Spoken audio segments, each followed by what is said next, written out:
To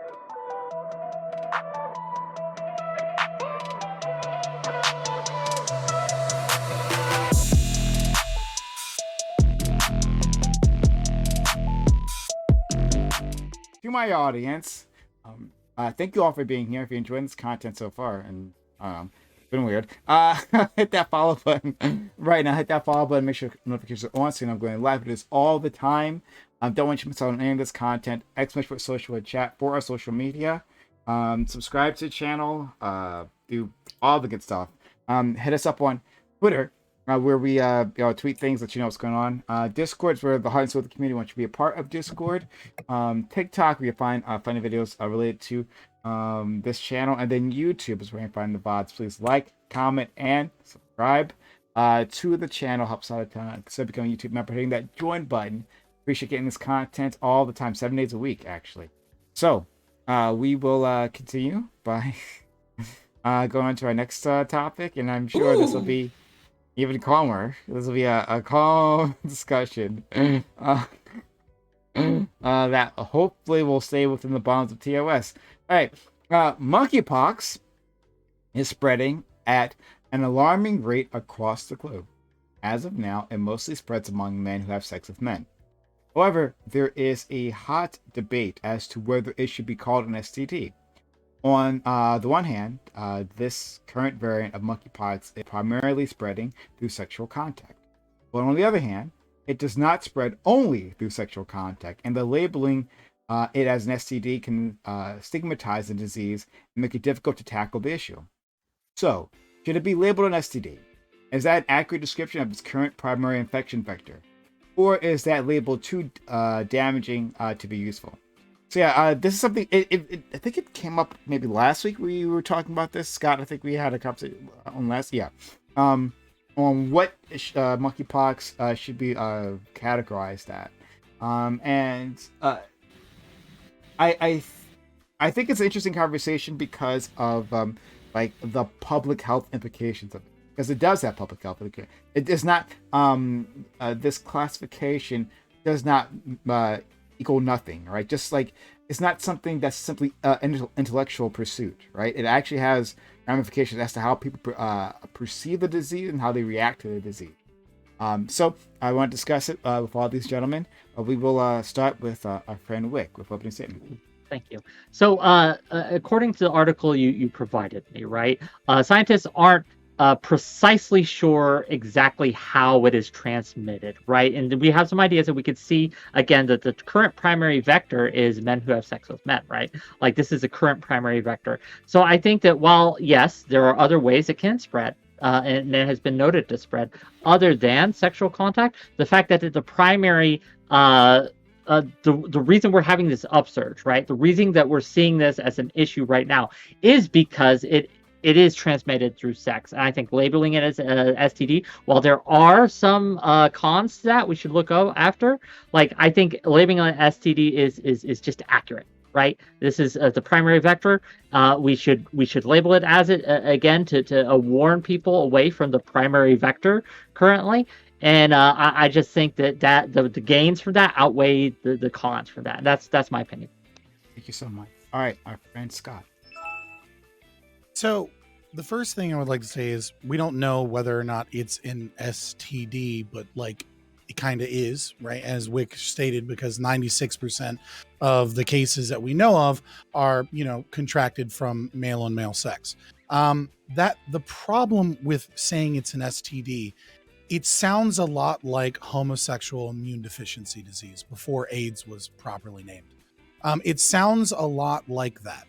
And the problem is we're currently, and there's another problem, stigmatization, just immediately, because, 2 children have contracted monkeypox. And that was from, changing diapers and things like that. So are we going to say you're going to create a kind of a view that they must have sexually abused their children if you try and label it primarily as an STD, instead of being honest and saying, look, we don't know. It's very unlikely to be airborne. But like much of smallpox, it's much, much easier to pass via sex. But open lesions and things like that are likely to spread this. The the real issue here is that the state stepped massively out of bounds recently and has done so many, many times instead of acting in an information capacity. What they have done is use government action to stop people from living their lives freely and been so involved in their lives with COVID and the lockdowns and, attempting to fight back and forth on, mask and vaccine mandates and things like that it's so fresh in people's minds that when you combine that with the history of the AIDS epidemic, I think you have very, very legitimate fears that the state coming in and intentionally stigmatizing a disease as an STD, as opposed to a disease that the primary vector is this type of thing, it scares a lot of people, because I think a lot of the LGBT community, even if they weren't alive, remembers that, people like Fauci, and the FDA were genocidal organizations that, killed countless gay men and predominantly by forcing AZT and, just killing them with poison, and making it illegal to get vitamins and making it illegal to get other medications that were working in other countries, because they knew better and the government has the science figured out, and central planners once again stepping in instead of allowing freedom in the market, engages in genocide. And so I think it's we have to be very, very careful about the way that we label these things so that we don't go down another path where we end up committing genocide against gay men, just because we're kind of right about some things. So much lactoid. For all intents and purposes, this is an STD. HIV can be spread through needles or blood transfusions, but we all recognize the main vector for HIV is sex, and we all recognize HIV as an STD. Most other STDs can be spread through other ways, like contact or other like contact with certain surfaces, although it is unlikely. But again, that's also the case with monkeypox, right? Over 95% of all monkeypox infections are spread through sex, and 98% of those affected are homosexual or bisexual men. For all intents and purposes, this is an STD. It's highly prevalent in the LGBTQ community, specifically, like HIV. And I think it actually does a disservice to the LGBTQ community to not make this known. If you are having these sorts of high-risk sexual encounters, you need to be careful and you need to be cognizant of that risk to your own health.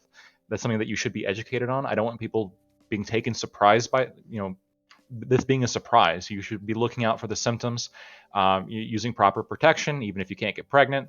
Although apparently condoms aren't super effective against monkeypox. So I think for monkeypox specifically, it should be, looking out for the symptoms and, not engaging in sex with people who have those symptoms unless you're willing to take that risk with your own health. All right, let's go. Well, going by the data, because this is not the first case of monkeypox, and I don't believe it would be the last, and it's a different variation. However, I was under the assumption that it was already considered to be an STD, simply for the fact of how it is mostly transmitted. The problem that we have with this particular thing is the fact that the World Health Organization is basically a leftist cabal that refuses to say anything that will harm the people on the left, which is particularly the LGBT, whatever else, enough letters and numbers they want to add to themselves community.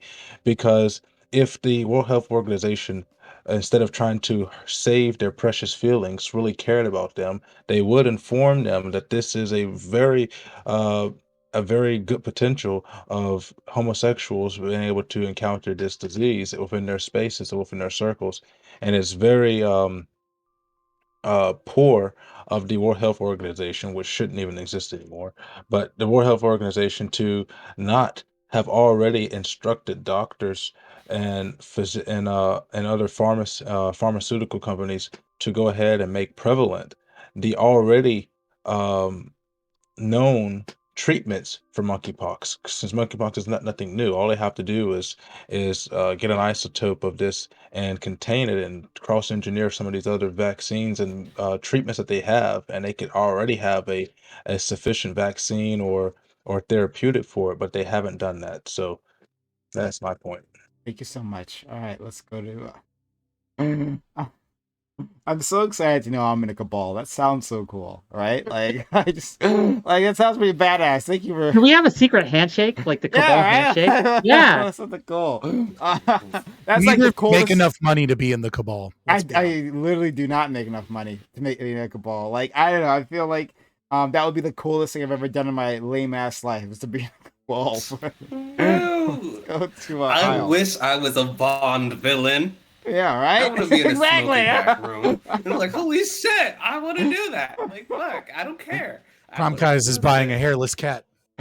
Oh no, no, those things steal your soul. Fuck that shit.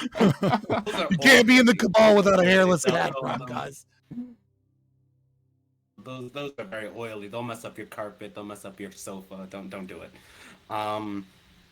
But as I was saying, like last time I was on talking about this topic, I think that we should hold off on calling it an STD because we don't want to prematurely stigmatize the LGBTQIAA plus PCNF community because that would be very offensive to them. It might cause lots of stigma and attacks against them, and to be honest, like the men who have sex with men and then contract monkeypox, like I said before, are victims themselves because no one told them in our culture that's very sex positive and very promiscuous, with locker room talk and grabbing pussy, like the president grabbed people by the pussy and whatnot. So I think that in our like very pro sex culture, that these people who are that are very promiscuous and like having like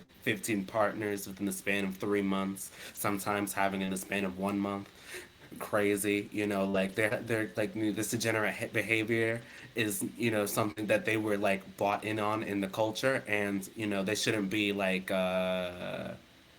made to feel like they're like problems or something because they were just buying into what the culture was at the time. And so I think that while they should be more responsible going forward and they should be responsible for the actions they've taken, they're victims in the situation. I don't think we should stigmatize them any further by saying this is a specifically gay thing or a bi male thing.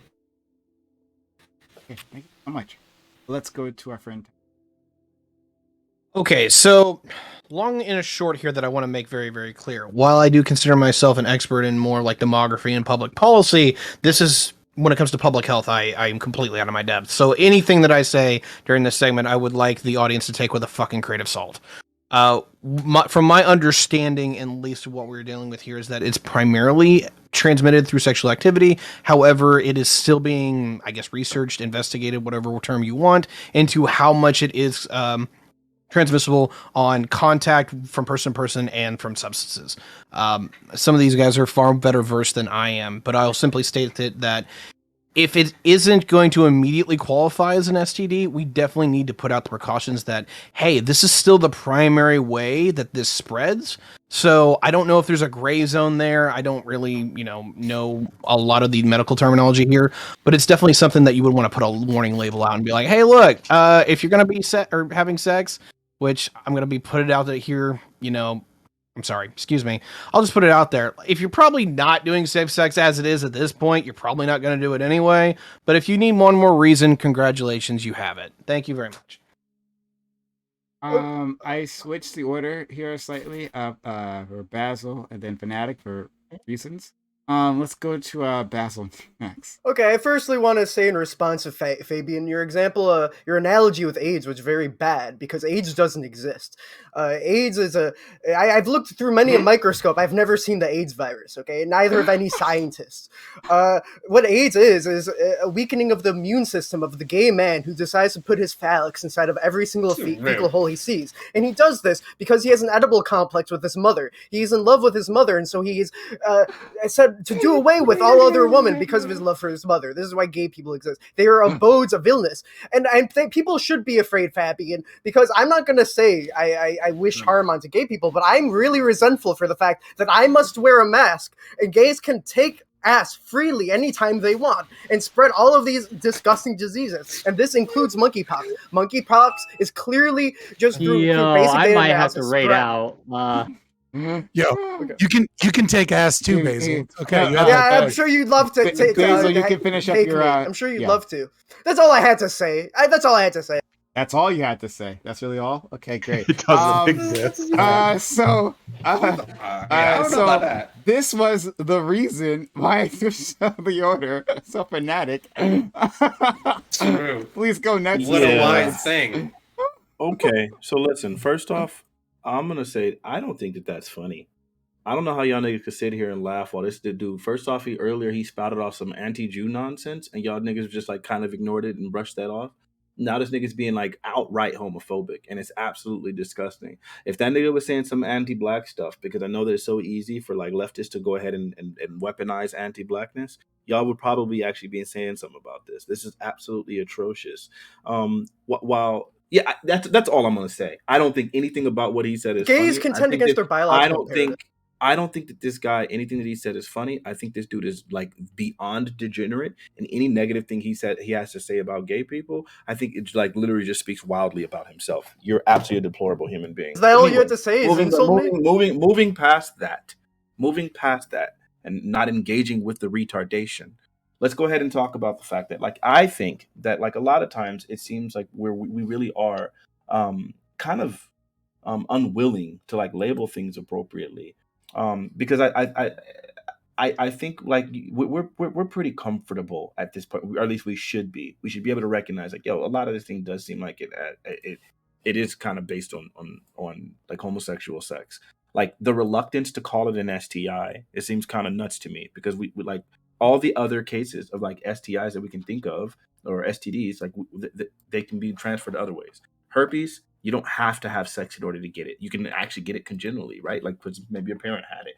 You can get it from like just other skin-to-skin contact. Same with scabies. Same with genital warts. So on and so forth. Now, these happen. The primary way of like transmitting these things is by sex. So that's why we do that, right? But if you look at it, it seems like there's always this newfound reluctance to do things the way we used to do them, because anything that's like hurting the alphabet people seems like it creates a problem. So let me give you some examples of it, but not just that though. It's just leftists nowadays are just resistant to like things, even though we've been doing them for years. For example, when it came to the coronavirus, even though it originated in that lab, in the P4 lab in Wuhan, they were like, we don't want to call it the Chinese lab. We don't want to call it the Chinese virus, right? But then at the same time, it's like, well, it seems like it's not only Chinese people can get it, and that seems wrong. And it's like, well, I don't know. We had West Nile virus. We had the Spanish flu, which didn't really originate in Spain, right? We name virus the Zika virus, Ebola. right? Ebola. We can name all these viruses after like the location where they seem to like be most prevalent, or where they seem to originate. But we couldn't do that with this Wuhan virus. Like, I don't understand that. It seems like even still like this. It's like, well, we don't want to hurt the gay community by calling it an STI. And it's like, well, nigga, what that's what this is. If like literally, if 97% of the San Diego cases are happening within, 99% are happening in men, and 97% of those are men who have sex with men, and the other 2% are unknown. I'm going to guess closeted men or bisexual men, or so on and so forth. I think that it seems like this is where the primary infection is happening, and it seems like it's actually a little bit more difficult to get it through these other means. Does that mean that we shouldn't be cautious? Absolutely not. I think we can call things what they are, and then like fully inform everyone. So we can say, yes, this is an STI that can also spread through skin-to-skin contact, like scabies, herpes, genital warts, and the vast majority of STDs. Okay. So, all right, open to the panel. Yeah, so I get the concern, right? That there might be stigmatization, but simply labeling it an STD does not imply that there will automatically be stigmatization with it. Like, I'm very comfortable. There's a lot of hospitals and things like that will not give you the vaccine unless you engage in MSM, male on male sex, right? Like, and that's fine, right? Because that's a primary vector, and we have limited resources on these things. So I think it's fine to restrict it to that. I think it's doing a disservice to these communities by not just saying it what it is. And because there are other vectors that it might happen as well. Right now, as it stands, from what we know, and this could change, right? From what we know, there is one primary vector through which is going, and that is sexual contact. And again, it doesn't have to be stigmatized, right? Like, just calling it this doesn't necessarily mean it becomes stigmatized. So it doesn't necessarily. That's So not I actually wanna- I true wanna- so because I it's wanna- called an STD. It is stigmatized because I have a whole list of all of the STDs which gays can have, and I've just added monkeypox, and I send it I to all had my to raid people. out. I couldn't platform this shit, gang. I send it to all the people who try to defend homosexuals, and so yes, stigmatization does occur. I'm one of the people who do it. Huh, well, there you go. Wow. Obviously.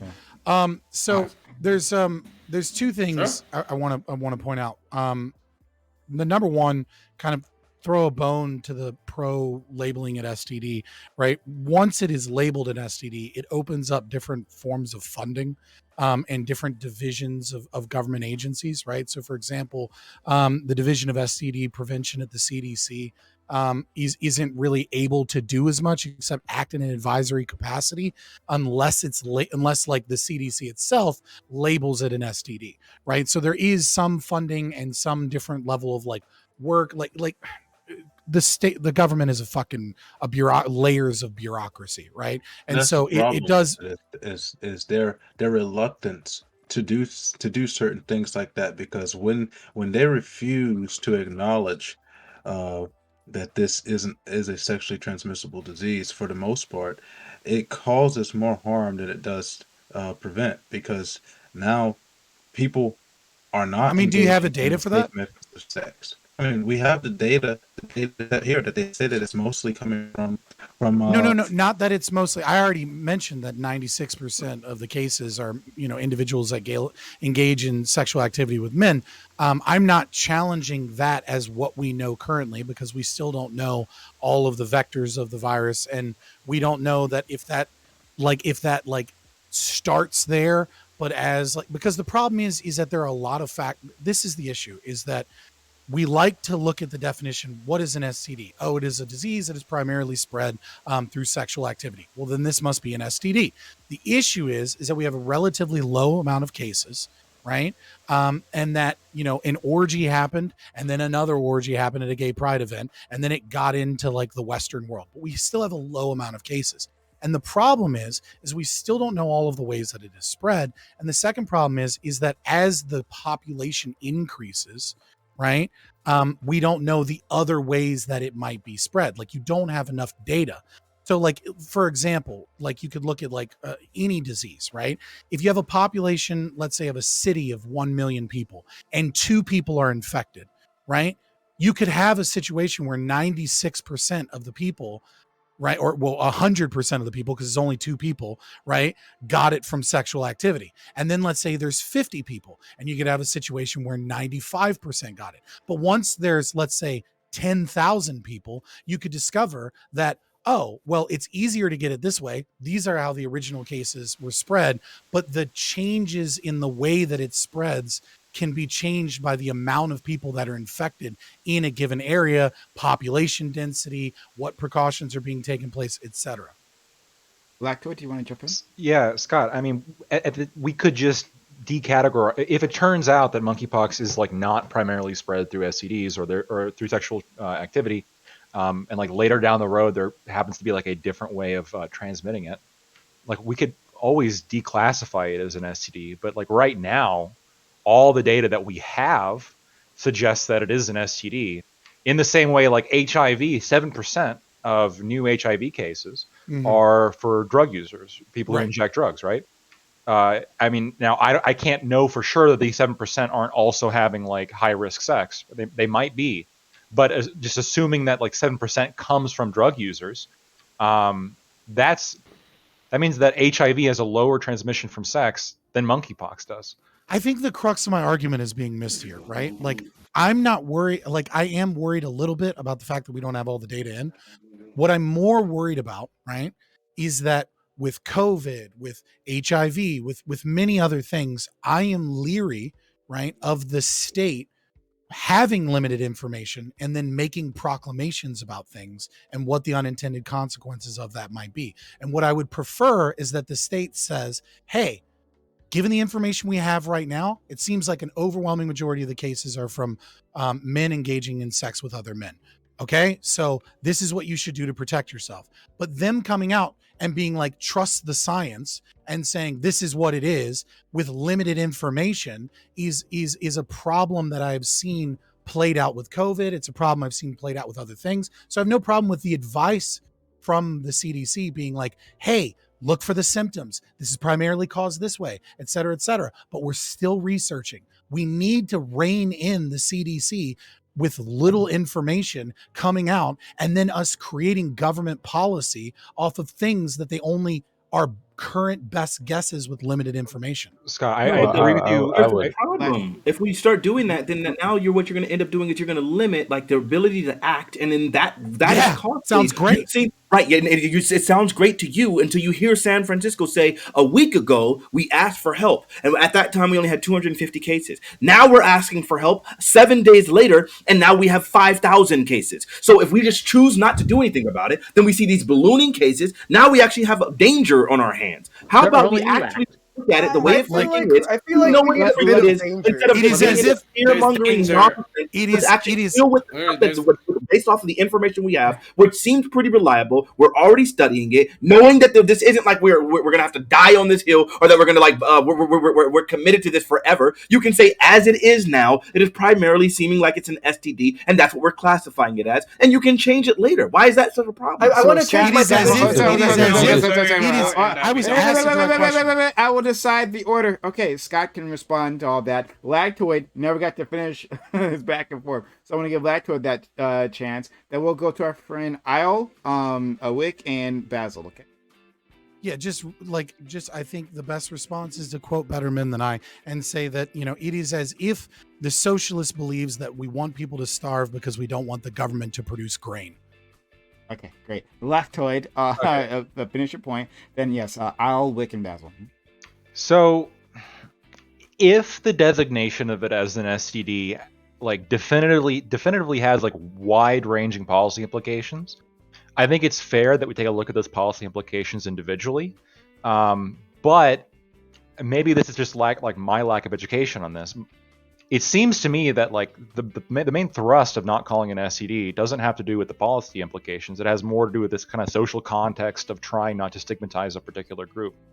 And I don't know if you classified it as an STD, like does that give the government like a particular authority to intervene in people's lives in a way they didn't have before? I don't think so. It just seems like we're sort of calling it what it is, right? I mean, there is, I think, an independent value in not having a government just sort of like kind of talking newspeak, where we're not actually saying what something is because we're scared of how people might feel about it, right? So, can I ask you a quick question before we move on to everyone else? Lactoid, and this goes out, and if you are one of the people who are pro like calling this an STD, then you can answer this whenever it gets around to you. But if it were the case, we had perfect information, right? And we knew that calling it an STD, even temporarily, because like the problem with doing this temporarily is that people still remember the old thing, right? Like, but if it was the case that calling it an STD like damaged our ability to respond to this public health crisis, right? That people were less likely to take it seriously. Like, oh, it's an STD and it's affecting a certain population. I'm not part of that certain population, so I'm not really going to deal with it. Like, if you knew that to be the case, right? Would you hold off from calling it that, right? Just like designating anything else, even if STD were the proper designation? That's a really tough question. And this kind of reminds me back during the COVID pandemic when they were, I think, lied and they said like these masks don't work, and it was actually because they were trying to like keep a sufficient supply for their own uses. Even if that may have been the case, I think it does a lot of long-term damage to people to think I can't trust what my government says. And if my government is just directly lying about this, how can I believe anything? I think the harm in that needs to be taken into account as well. But hold on. There's no real lie here. All you're just not calling it an STD, right? And you have a proper accounting of A lie of of the omission is a lie. Okay, fine. All right, if you want to call it a lie, fine, whatever. Then I would say it's like it's kind of like a lie. It's like the whole truth, nothing but the truth, right? That's what you have to say. But Lactoid, and very quickly, like you're the problem with the COVID situation, right? And that was a problem. Well, where they told us about like you don't need to wear a mask, right? And then there was the case that we did. That made us less prepared to handle the situation because we were unaware of like this is a primary vector of infection, right? Obviously, but when it comes to this, everyone knows the primary vector of infection, right? Right now, it's through sex or close personal contact, but that close personal contact is the sexual kind. So you'll still have all that information, right? We're just not designating it as STD, right? Like, do you think that will significantly damage public health, a public health response? If you know everything else about it, you're just not calling it an STD? I mean, like I don't know how much it would damage public health, like a public health response. It may lead people to, because I mean most of the time people don't study this. People aren't going to take the time to like really read about this. Like they just know these are the things I have to be careful of, right? STDs, right? And so if you say like this is an example of something that you may get, like here's how you be careful, like that could be a more effective way of educating people about the illness. And it's also the government again saying like here's something that fits all the parameters of an STD. We're gonna be truthful and just call it what it is. I think that there is a independent value on the government like being forthright with us, with the people that elected the government. The government should be forthright and not lie to us, or like not newspeak kind of miscategorize something or like try to find a new way of describing something because of reasons that maybe aren't sufficient. Okay, so I'll leave it there. And guys, if you're pro, STD label here, please answer that question when it gets to you eventually. Please. Okay, I'm anti-labeling it a STD, and for the exact same reason. When Dr. Fauci was on 60 Minutes, the host, I don't know his name because I don't watch it. The host asked him like, "Should you wear a mask?" And Dr. Fauci says, "No. I mean, it might catch a droplet here or there, but we don't really think it's gonna do anything." Even though he knew that it would do quite a lot, because he wanted to reserve them for medical professionals. And it just flew in the face of what everyone was thinking at the time, because it was so counterintuitive to what common sense would say, to the point where even the presenter like literally checked them and said like, "Are you sure about that? People are watching." And then Dr. Fauci doubles down. If you've seen that 60 Minutes clip, he like doubles down from there. So I think what happens is that, and then that's how you get all these things where like anti-mask mandates and versus pro-mask mandates, because you have people both citing Fauci saying, "Oh, masks don't work." Then you cite him saying it does work. Then you cite him saying that, "Oh, you need to wear 2 masks now."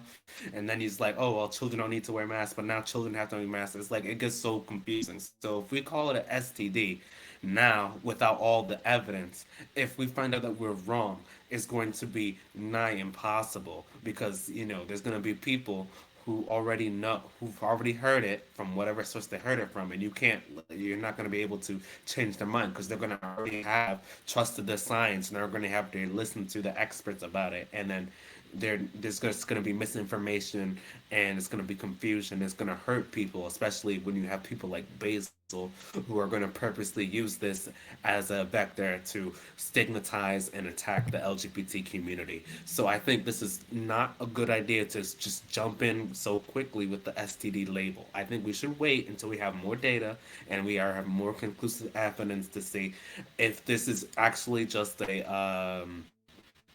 STD, or if it's just like AIDS and the HIV virus, where it actually just a bloodborne disease, and we just have to make sure that we're not in contact with like blood or skin contact. Because How long do we have to wait? Yeah, So like what a are we month, waiting on? a year, Yeah, what 2 are we waiting on? years? Until we have enough data. What is What's enough data? What What's does that enough mean? data? So Until people until Do we need until we're 100% satisfied certainty? that this is. Wait, what does that mean? So you were asking the same question. 100% certainty that we got to.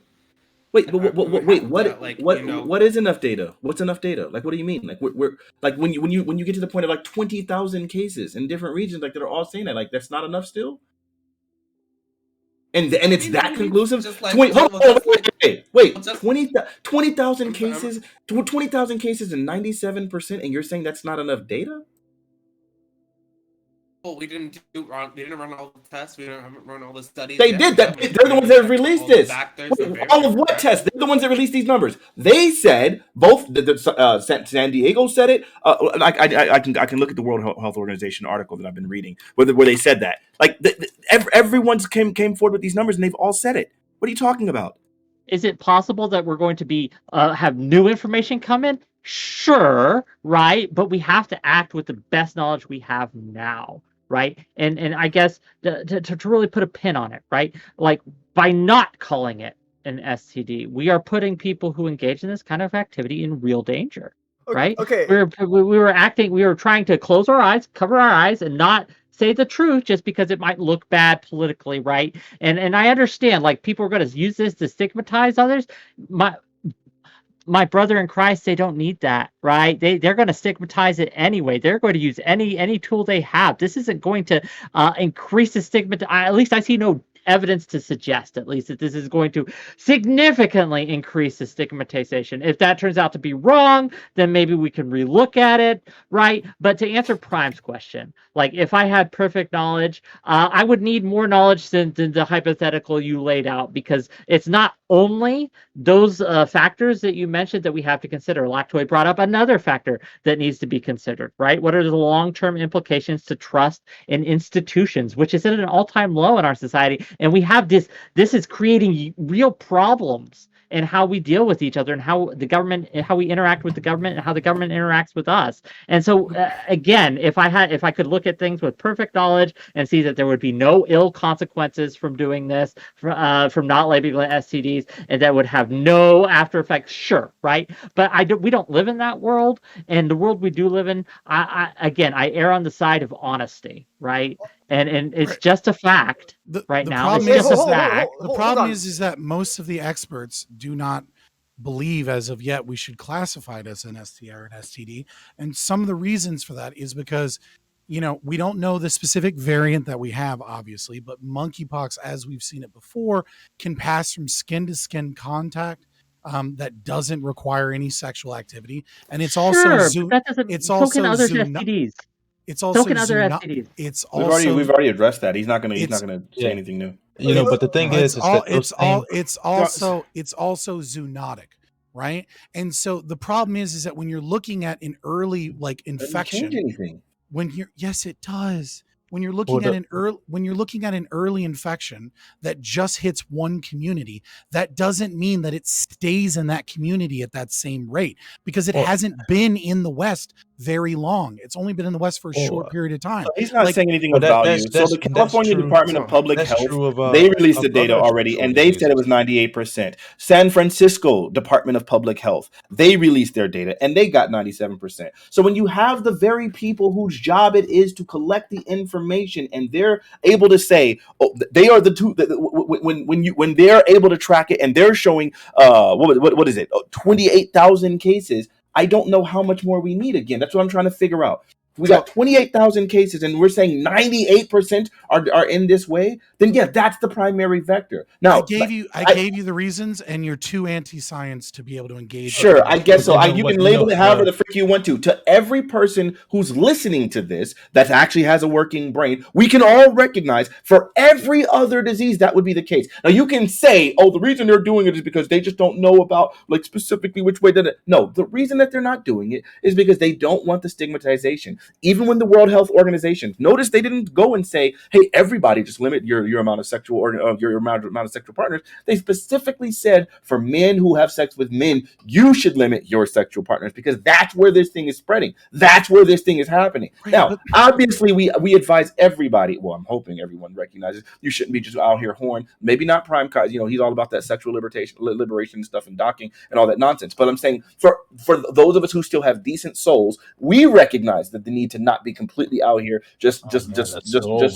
touching everybody else, right? So if that's the case, then you can probably say that If they're able to recognize that they're going to send the message directly to these people, if the people who are having the influx, San Francisco, California, I think it was DC were the other one that were having the highest outbreaks. They're actually tied, San Francisco and DC. And if they're all able to say the exact same thing, that this is where it's happening at all of these various locations, then it seems to me like, yeah, we should probably label it as such so that we can actually control the problem. Otherwise, we're going to run into a case where now you're going to start having a misinformation spreading, right? People are going to start, and then the same way that COVID happened. You're spreading misinformation. Then I haven't spread a single piece of misinformation. Suck my dick. And then so the same way that COVID had, I might get monkeypox. Exactly. Oh, but now I'm spreading misinformation. Suck me. So now the same way that COVID eventually developed all of these narratives that were competing with each other, and you see that they became terribly entrenched, and then people weren't able to hear other ideas. They're not even willing to deal with the truth anymore. The longer you withhold, that's literally what you're fucking doing. The longer you withhold.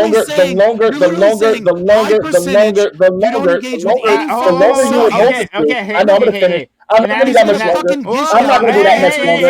I'm not going to be that much longer. But you gonna shut the hell up. Everyone stop talking. Whoop! Everyone stop talking. Okay. All right. We're gonna let my Fanatic finish. But then Basil was next. Basil got cut off. And how many fucking points is he going to make without engaging with the fucking conversation and being anti-science and spreading? I got you. Yeah, I'm anti-science. But you're going to shut the hell up while I finish my anti-science rant. Shut the hell up. Anyway, so I think so you're going to have this problem where I know, I got you. Where you're going to have this problem where what's going to end up developing is these competing narratives. And we've seen, again, with COVID, where like once the narrative happened, where it was like, people were like lying about the way it was spreading, lying about the necessity of masks. Once people are entrenched in their positions, then I think at that point, then you can't do anything, right? And that problem happened specifically because Donald Trump was spreading misinformation about COVID. So in the same sense, you're going to have people on the right, you already have conservative people who are literally just calling it the gay virus. That's it. It's just a gay virus, right? Like, and they believe that it can only be spread through from gay men, right? So you already have that problem happening. You're going to have more and more people that are going to like come up with their narratives, and it's going to all be false. And then you can't. What do they say? It's easier to fool a person than it is to convince a person that they've been fooled. So once people believe these things, we're not going to be able to do it. We should be coming forthright with this information and actually restore people's confidence in our actual agencies and institutions. So that way we can actually label this thing appropriately and take the appropriate action, send out the proper information. Okay, so now you can go. Basil, we'll get to Scott. I promise you will be able to chance to respond.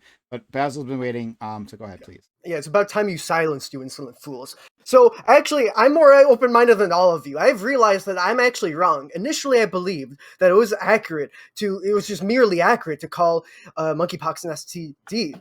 And it is accurate. But I no longer believe it's proper to categorize it as an STD, since a very good point was made in terms of the functionality of the terms which we construct. If it causes more harm to people, then perhaps it must be termed as an STD. But what if your value prospections are differentiated? You, as a Nietzschean who desires the elevation of suffering. I have many gay friends. I love gay people. And I needn't worry about gay people existing and being alive, because I know if there is the potentiality of there being a gay gene, that they're not going to be able to pass it. I wish not to say too much about this in fear of my life, but there's a brilliant book by Ragnar Redbeard called Might is Right, Survival of the Fittest. I love gay people, but we know gay people are very weak people. They are constantly disease-ridden, and they're very good sources of spreading diseases, very powerful tools. And so if we can strengthen society through the embrace of suffering, I think this would be positive. And so I don't think STDs, on a functionalist stance, disregarding the accuracy, should be categorized as an STD. I think it would cause more harm. Yeah, can we pull back on like the anti-gay rhetoric? Right? I love gays. I know. I'm sure, and you also love black people too. But like, thank you. My best friend is black. I'm sure he is. I'm positive of that. His name is Dowie. Shout out to Dowie. Shout out to Dowie. It's just Basil is part of the PCNF community. Did you not know? Let's go. That's one of your PCNF guys. I'm not a white supremacist. So Scott, please, we wanted to respond to Fanatic. If anyone else wants to jump in afterwards, raise your hand so I can put you in. Wick, okay. The problem is that people keep going and they go, okay, they're doing an analysis with common sense without understanding epidemiology, right? And I'm not saying I'm a fucking expert on epidemiologists. and that I'm a virologist or anything like that. What I am saying is that there are other factors here that we do not have the data on, and that when the government just starts labeling things as something that they're not aware of, and then they have to backtrack later, that this causes problems, and that what we should exercise is caution and use the best information that we have available, and then give recommendations off of the best information we have available. It's not accurate at this point to say this is an STD. It is accurate at this point to say we're not exactly sure, but the majority of people that have contracted this virus are individuals that have engaged in men that have engaged in sex with other men. And so this community specifically should pay close attention, but also you shouldn't simply say like, oh, it's the gay virus, or oh, this is how it's spread, and because of that, like, this is the information we're going to put out. Because what this can do is, if we find out later that there are other vectors once this spreads to the greater population, right, and then it doesn't continue to remain 96. Other studies on other variants of monkeypox in Africa show 90%, which is still, suggestive of that very same thing. But we don't know, we haven't mapped out the variant that we're dealing with. We don't know how it will act in our population, right? It's a totally different population in Africa than it is in the Western world, especially in cities. There's people are a lot closer together. We don't know if people might engage in some form, like, we don't know if this could like be spread in public transport, for example. And so to just say, because we do know skin-to-skin contact is definitely a way of spreading it. And so the only thing I'm exercising is to stop spreading misinformation and jumping to conclusions, and actually fucking like let scientists and engage with the science so that we can do the best that we can. I'm also not saying just fucking trust the goddamn CDC or World Health Organization, right? Because they've obviously failed us before, but like, you should be cautious of just letting the state immediately label things when you have limited information. It's fucking stupid and it's anti-science. Well, the problem is, if we wait for perfect information, right? If we wait for this perfect, we know everything about this, right? Then it's too late to take precautions, which it would You can otherwise still take have the been. precautions. But again, when we label these things, right? When we call, and we don't have to say this is definitive. In fact, people who take science as definitive just don't understand how science works. Science doesn't come to conclusions. It's a process to say the data we have suggests that this is the case, and as we gather more data, that can change, right? So when we label this, like, if the CDC or the World Health Organization or any other scientific body decides, because of the research they have done, to label it as an STD, right? That has benefits to helping combat the spread. Like, you're right. Like, look, if we get more information out, that it changes our viewpoint on this. If it comes to light tomorrow that well, actually we were very wrong, and instead the primary vector is this instead, right? Fair enough. We can change our mind, and I understand like your concerns here. You're right to have concerns, but to simply say we aren't going to label it as this because we don't have complete information, I'm not prepared to wait for complete information. We got to act with the best of the best knowledge we have today. Legitimate question, Wick. Like, do you think that if the CDC comes out and says, we're not exactly sure whether or not it meets the parameters to call it an STD, you should avoid skin-to-skin contact with anybody, everybody should look out for the symptoms? However, the data that we have so far suggests that the people that are the primary vector and the most at-risk population are men that engage in sex with other men, and that you should take extra precautions if you're engaging in that behavior, that is likely to be more harmful or sorry, not good enough than if they just said it's an STD between gay men. I'll tell you why. Because a lot of I feel like the opposite will happen. I feel like a lot of other people will be like, oh, it's a gay fucking STD. So I will answer your question, right? I think that the public needs shorthand because the public, unfortunately, isn't they don't deal with nuance well, right? And so simply calling it like, look, I'm against labeling it the gay disease, right? Like I think that's overly, that should not happen. But calling it an STD is just it's a gay disease. It's just accurate. Very fine gentlemen, Scott, but they get this disease. Scott, can I ask you a question? Wow, 96%. I want to ask you the question. I want to ask is like, it sounds like to me a little bit like I was saying ask that question, then after that we'll go to Pace. Go ahead. Okay, it sounds to me a little bit like we're uncomfortable calling it like a sexually transmitted disease but we're more comfortable saying like, yeah, here's this is a disease in which the primary transmission is sexual.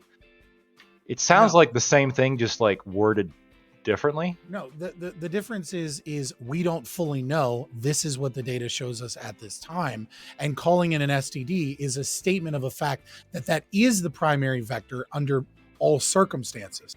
Again, this disease hasn't spread to the wider population, and so we don't know if those numbers will change as they get into different communities, different areas, and larger numbers of infection rates. Large numbers of infections in total. So what we should say is, well, I'm not sure under all circumstances. I mean, there's certain circumstances in which HIV can spread through like tainted blood. Majority of circumstances. Right, and I suppose like I don't know. If the argument is simply we don't want to call it an STD, we would just rather say this is a disease in which, based on the current data, is primarily transmitted through sex, but we're not going to call it like a sexually transmitted disease. Like, how much of this is just semantics? Again, I don't think it's semantics because of the reasons that I just gave. Holding judgment until we get more data. Right. I'm simply saying that there isn't enough data of this virus, of this disease in the Western population in order for us to know that in any level of like high degree of confidence. What if we just phrase it this way? Like, what if we came out and said, based on the best knowledge we have right now, it's an STD, but that could change. Yeah, this is crazy to me. I don't know why we're like coddling to this degree. I'm going to tell you right now, like what we're doing, what all that we're doing right now is just adding more fuel to the fire. What this does, people are on the other side of this thing, and they're saying, look, people won't properly label things, like they're trying to hide us from the truth, and so on and so forth. I think that's furthering the stigmatization. I don't know why we would ever engage in why we would engage in this. This is mind-boggling to me. It's mind-boggling. I mean, that's possible too. Yeah. But it's like it's likely people are like scientifically illiterate and don't know nuance. So if we get it wrong, it's going to be hell to re-educate them and backtrack to actually give them the actual truth. Because like the phrase goes, like the lies go around the world before the truth can even put on its boots. So if we get it wrong, we're gonna be fucked. So we need to make sure that we get it right. That's what I'm saying. We should reserve judgment and hold off on calling it an STD till we get more data. I'm not worried about a consequentialist analysis of whether or not one way of labeling it and whether or not another way of labeling it leads to like larger amount of harm or harm reduction. What I'm worried about is the fact that the state comes out with inaccurate information and or doesn't come out with accurate information, right? Like I'm worried about whether or not we're following a scientific process and trying to get to the truth and then communicating that truth. Like that is the objective framework of which I'm attempting to stand firm on. So let's go to Pace, and then our friend Ty. Okay, so again, I've kind of lost my point, but you should write them down. And I should, but I got so much crap on my desk from work that I don't want to have to get more paper out, put all over here. But I guess when I think about this with stigmatizations, firstly, the naming of viruses in the conventional sense already denotes a stigma. When you name something monkeypox, it's already related to other variations of monkeypox, and monkeypox itself is related to smallpox, chickenpox, and yellowpox. So monkeypox already has some form of a stigma based off of its naming functionality. And when you're dealing with things that are like this, if you wanted to talk about the evidence as to whether or not you could call this a sexually transmissible disease or not, you could take this particular strand of the virus that we have now and compare it to the other strands of monkeypox and how they are generally transmitted. And if the data from this particular variation has significant deviations from how the other variants are transmitted, you can make an educated assumption that it is a sexually transmissible disease as opposed to a normal skin contact disease or a normal the way in which we contract chickenpox or smallpox. So my problem with not labeling it as it should be is the harm that it does to the communities in which you are trying to protect by not labeling it as such. The reason why we had such a problem with COVID was because the CDC refused, in the initial points of it, to get the information out there that it was something. They kept telling us that there's nothing to see here. This is fine. There's only a few outbreaks, so it's not going to leave China. It's fine. They refused to talk about the different very methods of medications that were used, where particular doctors were completely disbarred from the ability to practice medicine because they use things like hydroxychloroquine and Ziframax in order to treat the virus. So in the same case here, it would be disingenuous and harmful not to go ahead and get the information out there that the greater likelihood of you contracting this disease is through sexual transmissible actions, particularly male on male, than to just hold off and wait until you have compiled enough evidence to say definitively that you cannot contract it in any other way, form, or fashion. You'll wind up causing a uptick in cases that go unresolved because the information about the symptoms in which they should be looking for would not be prevalent because the information is not available. Yo, So you know what? We're talking past the issue. Let me just make sure we're clear here, Isle, since you seem to be one that's really reluctant. Say they study 1 million cases, because this thing just continues to spread because you're getting your way.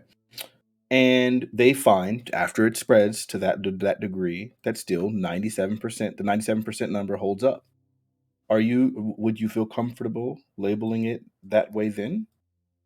I've already called it an STD. I don't know why you're No, asking no, me. not no. I'm talking about Isle. I was asking Isle because he's the one that does it. He doesn't want to do it. He's the one that's like Yeah. trying to. So you would feel comfortable at that point? Yeah, I'd feel comfortable like after we, because like this has just gotten to America in the past month or so. So just like with COVID, how there were different variants and there were different ways how this can spread, and Yeah, we but didn't necessarily know that is how a every very way was going flawed to look. way of doing that. Judging it based upon how it travels within America, when we already have concrete evidence and data on how it's traveled outside of America, gives a very disingenuous premise on the science that we use to follow it.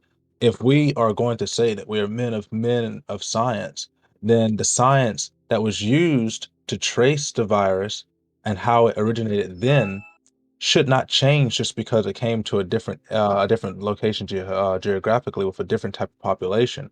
And when we start to see rapid upticks in that behavior, particularly when you start to go to some of the most homosexual cities in America, where the alphabet soup community is heavily prevalent, you will cause significant harm to that community by not having them informed of the possibility of this sexually transmissible disease because you don't want to stigmatize or you don't want to put out there that there might be the idea that science gets it wrong. We, Hey, as let me men ask of you really science, quick. must know that science can get it wrong many times. And if anything, Always. COVID proved that science can get it wrong many times, but we have to get the information out there, make it readily available so that How people would you can prove that act science is wrong? educated. Well, Well, what, well, what, I what was was the gonna Science, ask. process? What was the Okay, process you would use to prevent Science science? proves science is science, wrong. the process in which you prove science wrong is the same process in which we prove that it's correct, which is the scientific method of creating Okay. hypotheses and conducting experiments and whether or not they pass or fail multiple times repeatedly. And okay, that you can Isle, are you respond from the aware? back. You can respond. Then we'll go to Ty and then Basil. Okay, Isle, do you think it's unfounded of me to say that there are likely people who will continue to engage in unprotected sex because of the fact that they are unaware that smallpox, I'm sorry, that monkeypox is spreading like other STDs spread? Is that not something that's going to happen? I think it's very likely to happen, but I'm not saying that we don't tell people the dangers of having unprotected sex, especially in the LGBT plus community. I'm saying you can do We outreach could and tell literally them, tell you nothing to gotta put lesbians and they'll condoms probably be back on. fine. You need Well, to yeah, we tell them, probably don't you need to gotta say tell anything them to to put the lesbians because like condoms back they're not on, and then Yeah, that's. Yeah, we Do you tell think that? we tell the gay men to buy to put the But no, condoms no, back on, hold on. and then we I, tell them got to to push have back safe on. sex, and then I got to push back on what Scott said. No, you can't say nothing to a lesbian community, like, because this is more than, like, as you've been saying, this is more than just sexual content. This isn't strictly It's a sexual problem. content, right? Like it, like, as in the article I gave you, I talked about, like, prolonged exposure to, like, breathing, to water droplets, to being in someone's face and, like, breathing on, Kissing. like, making out, or like if another person has it in their mouth, because you can get monkeypox in your mouth, Saliva, right? yeah. Yeah, going down on someone. There's no reason why we can say that lesbians couldn't get it, right? Like, Nobody's it's saying right that. now. It's, yeah, sure, okay, but just right now, it's more or less contained in these, like, social networks, right? These social networks matter as to how these things spread, and now Yes. it's within a homosexual social network. But right, homosexuals, right, don't only just, well, people who have sex with men, who are men, don't only just do that. They have sex Oh, with that's women. a Eventually, prime. it'll That's break another out. perfect example. Why is it that we're having it so hard to just be able to say homosexual or gay men? Like, why is it? No, fine, gay sex. well, no, because they're bi men. They're bi Yeah, men as well. yeah. So if you have a bi man will have sex with a man and then Yeah. get it, and then have sex with a woman and spread it to her, and then she'll, even if she's straight, she'll have sex with other men that are straight, and then it spreads all throughout. Well, this is consuming why we Yeah, can't so call it a the issue gay is- disease. We have to call it an Yes. STD, because that the sexual transmission can happen in any sexual intercourse of Let's any. go to. So, Let's go to. so let's why go can't to- we just say gay and bisexual men like we've said for like decades? Sure, Why can't we let's- just say that gay and bisexual sure. men are spreading? Gay, Like, why I is it? agree. Why is Gay it and that? bisexual men, it's easier to say. All right, let's go to Tiberius and then Basil. I want to highlight a little bit of what DeAndre and Fabian were getting out in their last statements, and I got to ask a bit of a meta question that spins off of this, because I understand being in economics, like when we make an expert determination, we go, hey, look, this is what the data is indicating versus this is the final conclusion that the data gets. When you're dealing with some of this shit in real time, is that there's a lot of room for error, particularly when you have a sample size of maybe 100 or 1,000 versus a sample size of 10,000 or 1,000,000, right? The problem that I have is, what point do experts get to go to the American public and either say, hey, this is what the data is indicating, this is what, we have so far, versus, we're not going to make a determination right now, versus they need to come out and just be forceful and say it? Because I've seen arguments from both sides of the aisle on this particular issue about, should the experts act like they're experts and come out with definitive statements pretty much from the start, or should they actively be like, no, we believe in this doctrine, we need to reserve ourselves until we have more definitive data? Because I can't figure out which way they're fucked more, because I've seen both the criticisms thrown at them in that regard too, in the regards that you make an affirmative statement up front and then, oh, well, the CDC said this 6 months ago, now they're changing their mind, they must not know what the fuck they're doing. Or you flip it upside down and you're like, all right, well, the CDC said this 6 months ago, even though they indicated that they didn't have complete data. So meta question to you, at what point can the experts make affirmative claims when it comes to public health? I mean, yeah, when it that's comes to public health, I would simply say, right, that you need, like, science, as far as I'm concerned, like, certain philosophies will disagree with me, never gives you, like, it's always probabilistic, right? I mean, you conduct an experiment and then you see if the experiment is falsifiable, and you do that over and over again. But of course, and the objectivists will get super mad at me, but, like, Popper and people like that, and, like, the postmodernists kind of, like, did see that there was some issues with bias and things like that, and our ability to engage, like, with the science in such a way that, like, we're not blinded in some regards. My issue here is that what we don't have, right, is we don't have the virus spreading out into other populations and seeing how that is affected.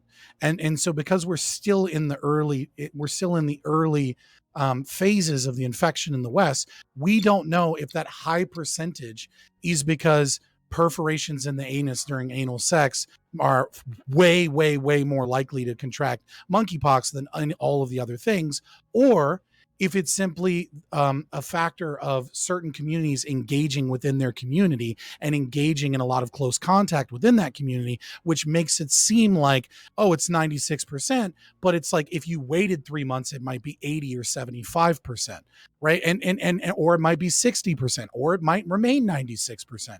And so like I think what's important is that like when you literally have zero data on certain aspects, which is the virus spreading to other populations, that you're careful about the labels that you use so you don't increase the threat from a public health perspective of individuals dismissing it because they're not a part of that community.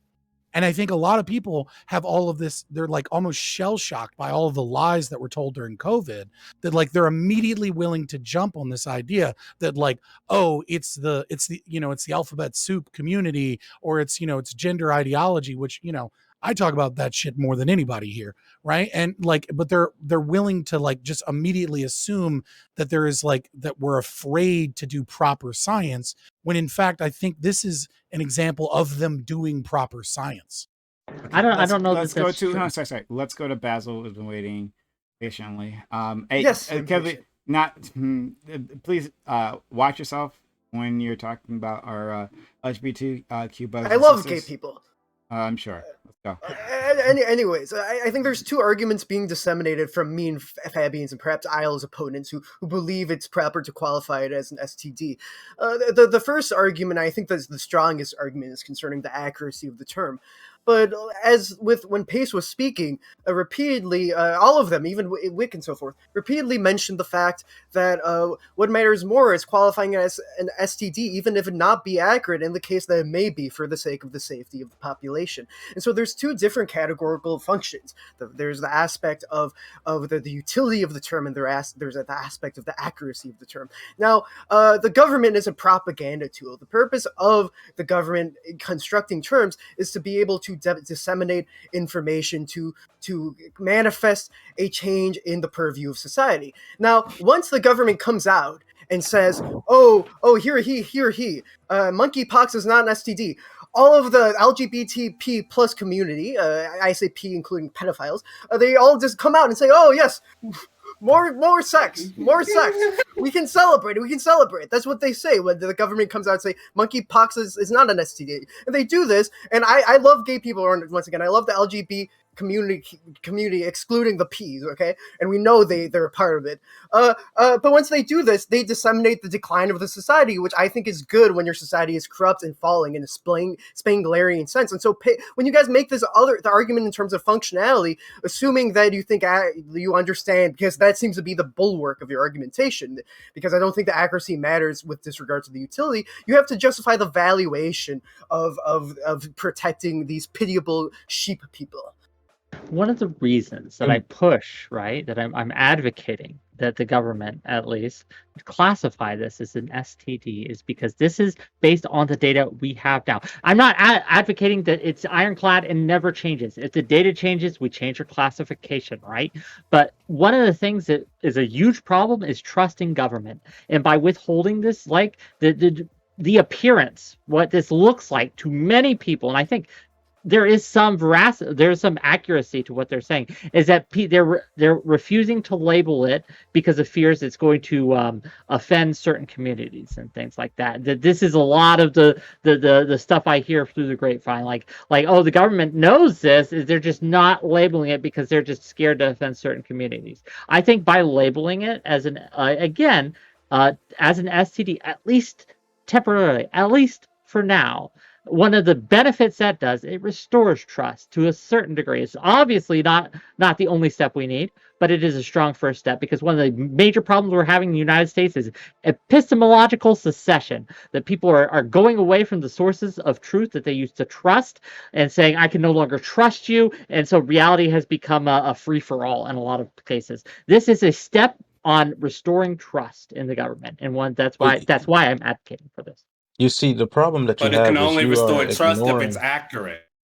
Well, you're ignoring And then a the lactoid. key point that Lactoid brought up earlier is one of the chiefest things that true men of science do is a simple term when we're talking about new discoveries and new finds is at present. What at present Sure. means this is the data that we have right now. Yes. So if you if I make the correct assumption to what Lactoid was saying, if you have a government or a CDC or a World Health Organization that is forthcoming with you as opposed to what they were during the COVID epidemic, if they are forthcoming with you, they are letting you know up front the variables and possibilities of what there is to expect, so that if the science changes, as science tends to do, they can let you know as things are changing without So just is your dropping a nugget on argument you. that we shouldn't label it at all, right? Because the science might change, so we just shouldn't label these diseases as STDs or as No, I wasn't other. responding to you. I was Oh, responding to Basil. He's my bad then. I thought you were responding to me. So yeah, disregard all that then. Okay, continue. No, it makes sense, right? I think if the only objection really is we just want the government to put a hedge on what they say, like based on the evidence we have right now, it's an STD. If that's the only objection, I'm fine with that. I'm fine with having the government say, based on all the current data, it appears to be an STD. That could change, right? And then if it does change, like make sure they do the due diligence to like make that known. I think I'm perfectly willing to like allow that as a concession. Do I think it will change based on everything we know about monkeypox and based on the prior variants, or based on how it tends to spread? I don't see it changing, but of course it could. And if it does, then the government can say, well, hey, look, the CDC can come out and say, look, we said this might change based on new data. We were just going off the best data we had at the time, which we told you, and this is what it is. Yeah, and I think most sometimes you have to call it Americans, what it is. Why are I we think most pretending as if Americans we're would be stuck perfectly to all okay of with these that. things? Look at like COVID. COVID has all of these different variants. Remember when originally it was like, yo, it's not spreading in droplets, and then it became like, hey, this new Amarion variant, it seems like it's spreading even just it's just airborne, right? Yeah. Or what about like the fact that like the symptoms, like the way that it's affecting people is entirely different. These things evolve. But if now we're so worried because the thing that we say now we're going to be beholden to, then we just can't do the science. I don't know what the freak we're talking about. The other This is concern, crazy. is it It's not seems crazy. It's the just other. basic fucking. It's just basic science, guys. Like, Okay, hold on. don't No, it's have not. data in the general population. It Really, seems. that's Well, it's also a PR battle as well. Well, hold on. Lactoid, I think it's crap. mostly a PR. I think it's mostly a PR battle, right? I think the objections being put forward by Scott are interesting, and I think you can contend with them. But maybe this is just the mainstream media news cycle. It appears to be the only objection that's like constantly coming out is we don't want to stigmatize people. That's it. I haven't That's heard it. anything else. I haven't heard it. Literally anything else. And if you have researchers and you have people who are coming up with these I've made that determinations, point several times on this right? panel. I don't know. If the reason why they're not designating this like something as what they think it might need to be, if they're just if the only objection they have is like we don't want to like stigmatize people, that's concerning. That's concerning that scientists are being they're having Yeah, their it It really should conclusions be is. expected. dictated. This has And been happening for years. What the scientific community is, the academic community is the priestly class for the left wingers in power. I don't know why you well, guys are surprised. I mean, it's 100% true because of the fact that they don't want to stigmatize or they don't want to panic a certain group of people, if you want to use that term, panic people to go buy all of the toilet paper in the dang stores again. But it's the same thing with in another current relevant event, the looming recession. They refuse to admit that because they don't want to panic people, and in this case, they don't want to panic the alphabet soup community, and they don't want to panic the remaining portions of the community if this turns out not to be almost exclusively sexually transmissible. And just because you don't want to panic somebody doesn't mean that you don't address the primary function on which the virus spreads, which as of right now is through sexual contact for the most part. Anyone else? Once again, the one point I'm making is I care not for the Yeah, accuracy. so, the purpose something of that I terms are was saying is, categorical. like, I'm not saying that we shouldn't go to the LGBT community and do some outreach programs, make sure that they have the vaccine access readily available. Tell them that, okay, gay guys and bi guys, you got to put the condom back on because there's like this disease that the can condom They should have the condom on greatly already reduce the anyway. risk. Condoms don't really help. But condoms, Yeah, yeah, but that's they the don't. problem. They obviously don't. Another A reason, full because when body you think condom. STD, right? People think STD, they think, oh, okay, if I wear a condom, that'll protect me. But it's not an STD, right? Like this virus Not always, all the time. Yeah, exactly. originally spread just through close contact, right? Like, and it was unknown through sexual contact. But now, for whatever reason, it's within that mix, right? And a condom, apparently, from what we're hearing, currently, will not protect you because it's just you're making contact. All you have to do is make Well, you have contact to with the understand the infected, type of virus that it with the is. infected area, like with the area that will have a rash or does have a rash currently. Um, So I that's a mean, it's a problem. virus that's in the same family as chickenpox, and the same and chickenpox, if you don't know, is the same family as herpes. Yep. Those viruses are transmitted mostly through contact, but the sexually transmissible viruses also can be transmitted sexually without there even being a presence of a lesion or an outbreak even happening.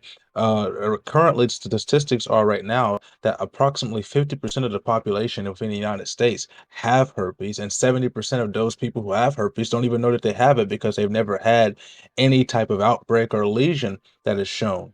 So to understand the type of virus that you're dealing with, it changes the dynamic as to whether or not it is permissible to label a sexually transmissible disease, because you would not say that herpes is no longer considered to be a sexually transmissible disease because its primary method in which it spreads through its family history with chickenpox, smallpox, and measles, and everything else that's related to chickenpox, which is the HSV virus 1 and 2, is no longer to be considered a sexually transmissible disease because most people aren't getting it through sex; they're getting it through contact with skin that may or may not have lesions on it, or contact with things that those lesions have touched. You wouldn't say that that's not considered a sexually transmissible disease.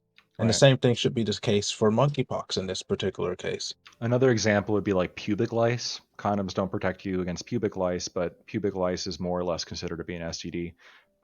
Condoms aren't particularly effective. I mean, there's some effectiveness depending on the location. They're not 100% effective against herpes. I think they're like 42% or 43% against. Yeah, because if your scrotums are touching Yeah, other parts of the body, the scrotums can have exposed lesions, or they might not even have exposed lesions, and just the sweat or preseminal fluid can touch an area yeah, there, and it becomes infected. And if you have HSV1, which is the facial herpes, uh, and you kiss somebody, now you're passing on that virus through contact with the mouth. And in other cases, people have actually transmitted herpes to their eyes by touching their exposed lesions and putting them in their face.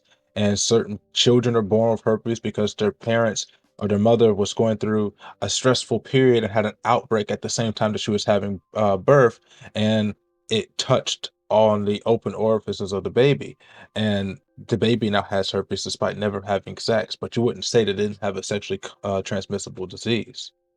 right. I think this is interesting. Oh, sorry, we're going to say something else, Lactoid? No. I was Yeah, just saying, like, it seems that's it. yeah. I think this is really interesting because I think of the implications, right? And look, uh, we can look at the AIDS pandemic and see the exact roadmap for how this goes, right? People in chat were talking about, like, it's the gay sex disease, right? Like, people are already doing these things, whether you call it an STD or not. It seems like attaching that label, um something someone said previously is like, why are we even going through this exercise, right? Like that it's that we should that it's weird that we change labels every so often, right? Especially people on the left, before like changing these labels. And why not just use the past labels? Well, I mean, sometimes past labels become unuseful because the language has shifted. The place that phrase has in the culture has become so toxic that it's not useful for getting the information you want out. So even if, right, for all the reasons you said, like you could say like this is definitely an STD, right, 100% STD. But Um, what's but toxic about the phrase is toxic? if I am fine, I'm fine with not calling it that, right, and being inaccurate, if in the end it helps our public health outreach, right? I'm fine with saying things like men who have sex with men, which is a mouth fucking fool, right? If that means that men who are in the closet and don't call themselves gay and like, oh, I'm not gay. I mean, I put my dick in someone's ass. I'm not gay, right? Like people do that, and they don't take those proper precautions because of that mental block. It's a thing that happens. It's dumb. I agree, but it's a thing that happens. If we can have a more effective public health outreach by not calling STD and saying long ass phrases like men who have sex with men, right? If we could do that, then I prefer that. Like I think that's the most important thing. I'm not Just convinced being it will. What would you call it then? Not the second part, but I'm not convinced that the first part you mentioned, that not labeling an STD will have good outcomes. You mentioned this roadmap thing, this idea that we've seen how it played out in the 80s, right? With the AIDS epidemic and the HIV virus and things like that. Like we live in a different time. We live in a different culture. We live in a much more, you don't think we're much more accepting now than we were in the 80s? I'm saying that like a lot of the same anti-gay sentiment, Buzz right? Lightyear Like I said, it's happening right now in this fucking Twitch chat. It's happening right now, or fucking in this fucking panel, where people are saying this exact same thing. That's true. This isn't new. It's out. Like, and again, the STD label hasn't been put on it, and yet it's happening. So labeling an STD has more potential to do help than it does harm in this case. Well, see, I think that's what I'm seeing, right? Like, because to use your words, just real quick, to use your words, Prime, it's already happening now, and the STD label hasn't, like, putting an STD label on this will not increase that to any measurable degree. Of course it will.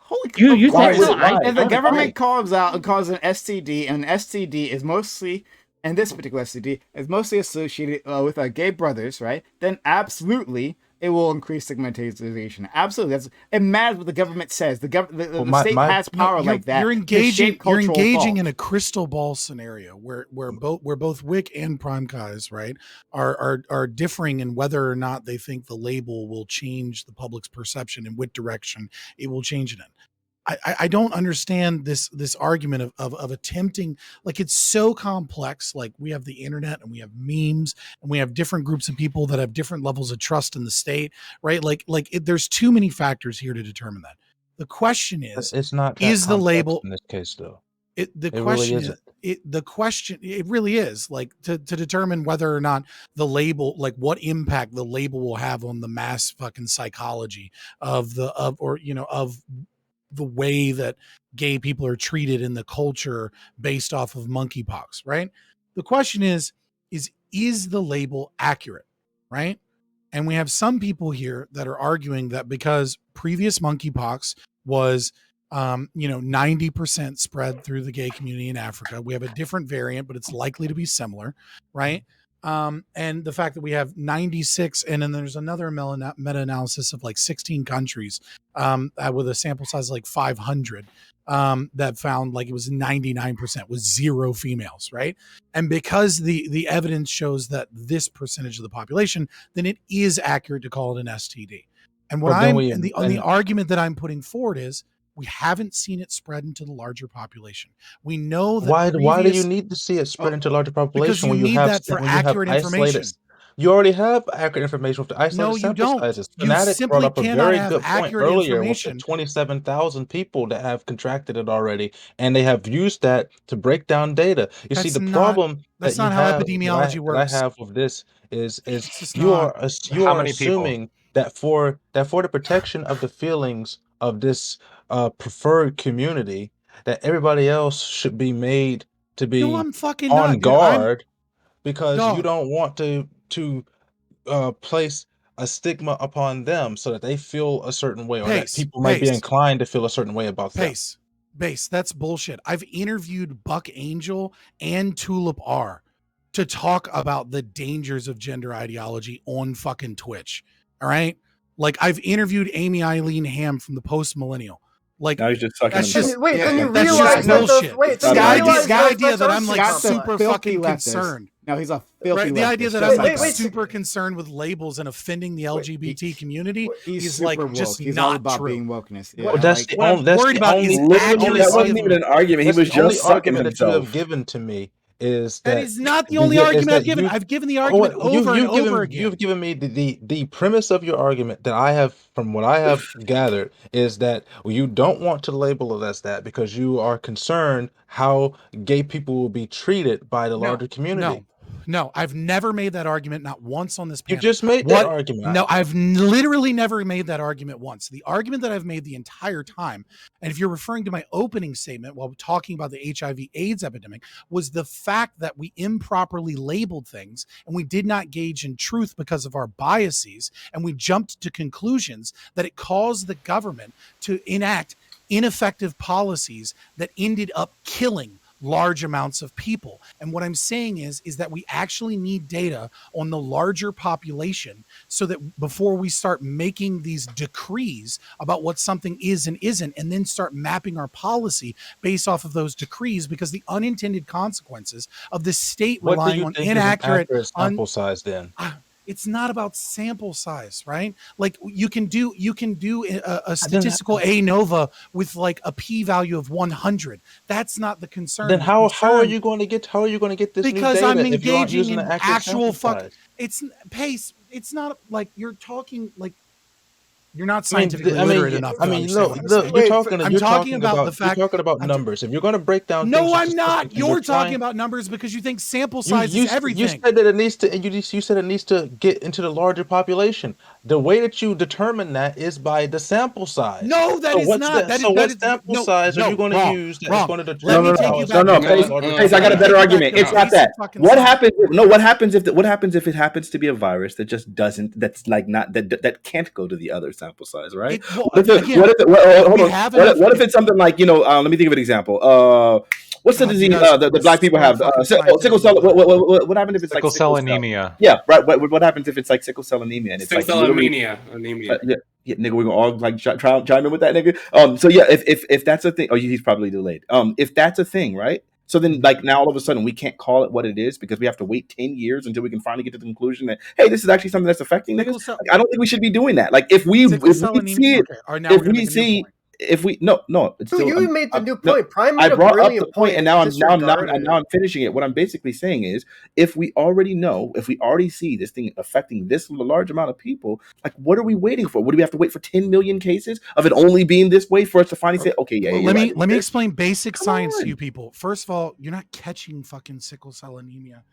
Like I didn't say that you're catching it, bro. Right? Like you're talking about a genetic that had nothing to do with my argument. What are you talking about? You're talking about a genetic trait. Oh, okay, I'm just gonna mute him. I'm done. You're talking about a genetic trait that is beneficial in areas where there's high malaria, and therefore, because it is beneficial to have the recessive sickle cell trait, not the dominant sickle cell trait, but the recessive sickle cell trait is actually good for you if you live in an area with massive amounts of malaria, and it protects you from malaria because of the shape of the blood cells. It has literally nothing to do with the discussion of the difference between population size and p-values in science, and whether or not we have science and data as to whether or not it spreads or what the infection rate and vectors look like in different communities in the West. We are early in the infection of this. And because we are early in the infection of this, we are not sure if this is being spread predominantly just because of the type of sex that's occurring or the type of contact, or if it's because insular communities are spreading it amongst themselves and it hasn't gone out to the larger community. And so we should be accurate with our scientific assessment. But that still doesn't address the question is, when do you have enough data, enough cases in order to go by? It's not about case number. It's not about case number. It's not about p-value. So long as you're able to do an accurate ANOVA, right? I don't care. Like honestly, you could have 50 cases, and if it's this extreme, right, like you'd be able to find like statistical significance in your data. What I'm talking about is it, how do we study it in communities that it's not in yet? The only way we can do is either wait for it to go to those communities and study it, or B, do do trials based upon close The contact, goal, right? And then find Or that the close C, the goal contact should prevent us be from to getting to prevent those it. Yeah, we areas. should prevent it or try our best to prevent it from going to the larger population as a whole. That we don't. We want to do I'm the I mean best I'm not we that is arguing the can. that. You're entire making a purpose of utilitarian argument virologists. about like the utility of labeling it one way or the other. I am just talking about accurate science, and like people are like just keep talking about p Yeah, values. you're right. I'm sorry, Fabian. Hey, can you explain to me what did you mean when you said do trials? Do trials how? What do you mean? Okay, obviously I'm not talking about clinical trials where we're going to fucking infect people with No, goddamn what are you talking about? I didn't I'm say anything that you're talking about. I'm just like saying, what are you talking about? we can do like the CDC all the time does self-report surveys and does tracking and mapping with who individuals are in close contact with, and then once we get all of that data we can find people that were in close contact with infected people, and then we can look at like the infection rate or the transmission rate based off of that information. We don't have that yet. That doesn't. What? That's not trials. Can I have a question? You didn't even know what you were talking about. You just said a word. All right, yeah, we can move on. Very That's not a funny. trial, you idiot. Beginning, obviously And maybe this is Lactoid? this could be a stupid question, and I recognize that. But like, I'm under the assumption that men who have sex with men are often in physical contact with other people in their lives, including people who don't have sex with men. right. And we have over 27,000, I think Fanatic said, cases where well past 95%. Yeah, just in It's like- California, 53 million people over there. That's a wonderful sample to pull from.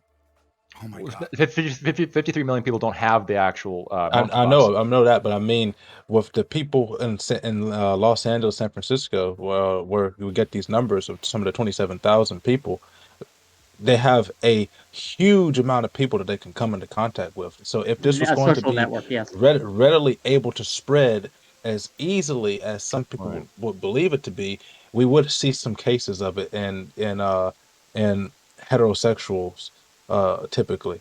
No, By we now. don't have accurate that's information wait, on that's my so many question. things. That's my question. Like, why is it so? Like, even amongst like the community members and the people that are around, like the men who have sex with men who get monkeypox, Mhm. why aren't they getting it even when they're in close physical proximity?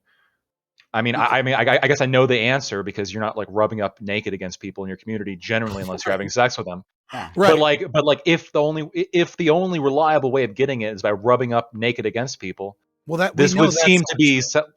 we know that's not true. You can kiss people. You can actually contact it from clothing and from bed sheets. You can contact it like, you know what I mean? Like there are other Is ways. that reliable though? Like, why is this not like a significant vector when it comes to when we have like over 95% of it coming from like sex, you'd have to do and more 98% testing. of that coming That's from. why- Right, that's the only. I'm not saying it's not an STD. I'm saying we should be leery of just labeling things with inaccurate information. Well, see, the problem is Yeah, that I agree with that. And everyone else is saying that, yeah, you get really accurate information when it gets this extreme. When you start talking about 28,000 cases and 97% of them, at least, by the way. And the reason why they put that at least is because there was a small percentage of them that just didn't say. So when asked about their sexuality, they wouldn't say. So what they have is a confirmed 97% of this way, right? When you see that is where you can start to say it. Now, what they did say in California is it did seem like there was a case or two. I think up now that there's been up to a total of 5 cases that haven't been that have been women, right? So 5 cases. But what if we're able to see it happening in 97% rates, I think at that point you can start saying, yeah, this seems like it's pretty freaking accurate. Now, if it was a little bit more nebulous, maybe it's like 60%, 65, it's like, we're still waiting on more data. 97, 28,000 people, nigga, that's larger than the sample size of most studies. It is a freaking STD. No, I know what the freak we're talking about here. well, and I think We're in talking a about larger you point, being in, anti-science. So I want Yeah, we're talking about you. From trials himself, the nigga that's talking about trials, and then you give him the rope and ask him, "What the freak is a trial?" Well, it's just we do studies and we try to find about like tracing back to find out who actually did it, and say, "Okay, how is that a trial?" It's not. It's not. You said the word and I called you out, and you know what the freak you was talking about, nigga. You got sunned. And it's clipped on my stream. I'll send it to you. I'll send it to you so you can go ahead and save it and put it for your intro video so you can see the idiocracy that comes out of your freaking mouth. Everybody else in this dang panel, everyone in this panel can see 97%, 28,000 cases. That's accurate. That gives you the data you need. You're the only nigga that's trying to make it appeal to ignorance, and we still don't know if it could possibly spread to other niggas in other communities. We just don't know. We know. You got it. Get out of here. You anti-science, anti-data nigga. You're the one spreading misinformation with your reluctance to properly label it. Suck me. Fanatic, I want to ask you a question. No, can I not respond to him screaming obscenities and slurs at me? Yeah. Obscenities and slurs? What did I call you? An idiot anti-science? That's all you've been saying that the whole time. You're the nigga that's anti-data. Miss me. Go ahead, Prime. What did you have to say? Without the N-word. What did you have to say? Okay, so just... I'm not going to inaccurately say trials. I'm sorry, Prime. I'm sorry. Just very quickly. Sentence that I said, the first sentence that I said when you said, "What do you mean by trials?" was immediately admit, yes, I'm not actually talking about clinical trials, and then explain what I was talking about. I don't know if I was muted at that point from you. No. That's not what you were doing. You were still trying to say that it was trials, but just trying to say it's not like clinical trials. That's all you were saying. But so are you now saying that it's not trials at all? So is that what you're saying? Just crystal clear. Just to make sure we're crystal clear. Are you saying that it's not trials at all? It's the first thing I said. Okay, so good. As long as you admit that, yeah, you got called out on it and you were wrong. It wasn't a misspeaking. You said that. You've been saying that like 10 times. It's a misspeak when you accidentally say a word and immediately can replace it with another word, and it's like, oh yeah, that's my bad. It's not a misspeak when you say something for an hour straight and then finally someone gives you enough rope and says, what do you mean by this? And you don't have a freaking answer. And you don't even just say, yeah, no, it's not that, nigga. Instead, it's just like, well, no, I'm not saying these kind of trials. I'm saying you would do trials in the sense of, and then go ahead and say something that's not a trial. Freak out of here, nigga. Yeah, no, you got caught. Red-handed 4K. Miss me.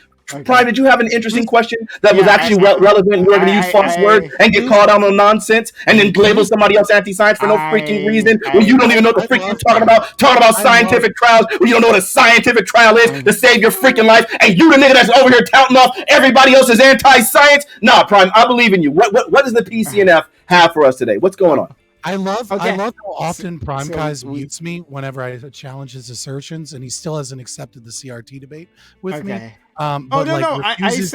Refuses to mute Fanatic no matter how much he screams. What? I have definitely muted Fanatic. You are unaware. I sure have. I definitely muted Fanatic. Yeah, because I don't talk incessantly. I'm asking Prime to speak. Can you shut up, Fabian, and let the host speak? Shut up. But I just want to say real quick. Shut up! Hold on. Prime, please. So, hey, whoa! Shut up! Thanks. Okay. I can't imagine that. So I might have to. Shut up! Excuse me, hold on. I can't hear you, Prime. He's still talking. I can't hear you. I'm sorry. He won't shut up. I'm sorry. I mean, we could do the mute thing again. I mean, it's weird to do it now, but for sure. Hey, Prime, your volume's a little low. So, thank you. Sometimes it does that. Okay, so to Fanatic, and this might have to wait for the open panel if you have time for that, all right? But if, for all the same reasons, right, that you've been calling it an STD, right, for all the exact same reasons, if it spreads among this community of this men who have sex with men community, would it be fair to call it a gay disease? No, the answer is no. I'm trying to think about it, and I still feel like I want to say no, because I feel like when you say that it's a gay disease, then it pretty much implies that it's a disease that only affects gay people, whereas we know it doesn't. Whereas, and I get that that's different, by the way, from like where we like when we label things based on their primary vector of transmission, right? And so in this case, the primary vector of transmission is through sex. So that's why you would call it a sexually transmitted disease. Whereas if you were to call it a gay disease, I'm pretty sure most people would think that means that it transmits exclusively for homosexuals. And that's where the difference between those two things are. One of these things already hasn't been in existence, and we use it, and it's a proper label, and we know how it applies. And the other thing would be this brand new thing that's not even a scientific label that would just be inaccurate from the way that most people would take it.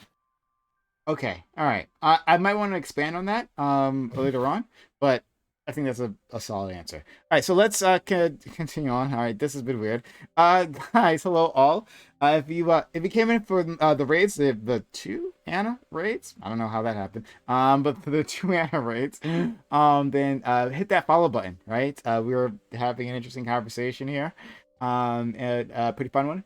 So if you like this content, we have this content all the time. We're gonna have more of this content. The stream does not end.